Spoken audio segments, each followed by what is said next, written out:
I'm not going to ride a Harley-Davidson less than 3,000 miles a year. Are you? Let's get into it.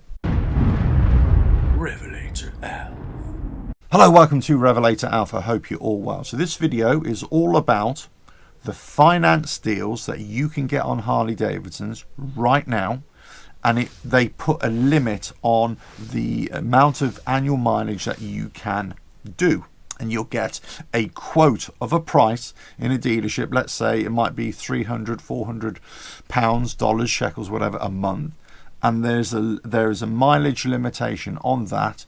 And this could be for new bikes or for used bikes as well, right? And they'll say, in some cases, it could be 3,000 miles. And you're thinking, 3,000 miles, you have to pay £300 or £400 a month for the privilege of owning a bike, that you're only limited to 3,000 miles a year. Surely that's not right. Well, it is. Now, I don't know about you, but if you only own one bike or one or two bikes, the chances are you're going to be doing a lot more than 3,000 miles a year. Now, I get it. If you've got a stable of bikes, you've got 10 bikes, let's say 20 bikes, then the chances of you being able to ride all those bikes and putting high mileage on them is going to be, it's going to be nigh on impossible. However, if you've only got a very small number of bikes or just one bike, and that is your only mode of transport, there's no way that you should be going into any dealership, let's say like Harley-Davidson, for example, in this case, because that's what I'm talking about. This is where I saw these limitations on mileages. There's no way you should be going into a dealership and expecting to pay that price and have that mileage limitation on it. You shouldn't be doing it. You shouldn't even be entertaining it, because guess what? You're going to be busting that straight away. Any kind of tour that you do, you're going to, be busting that. I mean, on average, even though I've got another motorcycle which I ride, even though I've got a pickup which I drive as well, I'm still putting 5,000-6,000 miles on my Harley every year. Now, if I didn't have those other vehicles, I'd be putting 12,000, 13,000, 14,000 miles on my Harley alone. So this is where 2,000-3,000 miles a year as a limiting mileage can only mean that they're targeting those bikes to people who are only going to ride them very, very seldom, maybe once a week, maybe once a fortnight, something like that, on a summer's day or a dry day. Well, that might be the kind of rider that you are, and there's nothing wrong in that, but that's a hefty price to pay for a limiting mileage on a finance deal, in my opinion. So if that same finance deal, £300 or £500 a month, whatever it is, depending on the bike that you're going to buy, was for 6,000 or 10,000 miles, I'd be like, okay, yeah, I get it. That's not an absurd deal, let's say. But for 3,000 miles, really?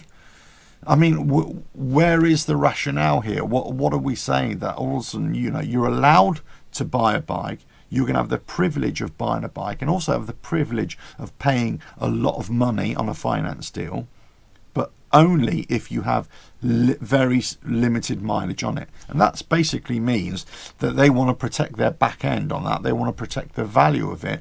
So when you trade in that bike on a new finance deal, guess what? It's going to be a low mileage bike which they can sell on thereafter. So who's winning here? You're not winning on a finance deal, because you're basically paying a high monthly fee and you can't even ride your bike properly, let alone if there's any damage to it as well. You're going to suffer the consequences of that when you come to trade in your bike. But they're winning because they're selling a financial product, and also they're getting a motorcycle at the end of it which has got low mileage. For them, for the dealership, for Harley-Davidson, it's a win-win. For you and for me as a customer, I think that's a pretty raw deal.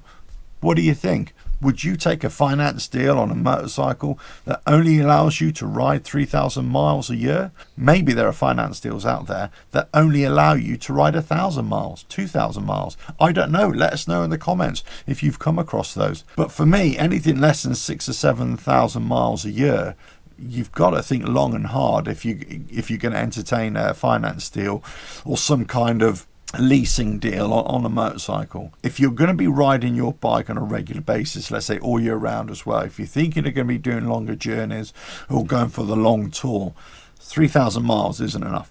Not enough at all. Now, obviously, if you're buying a motorcycle outright, this is irrelevant. It doesn't make any difference at all.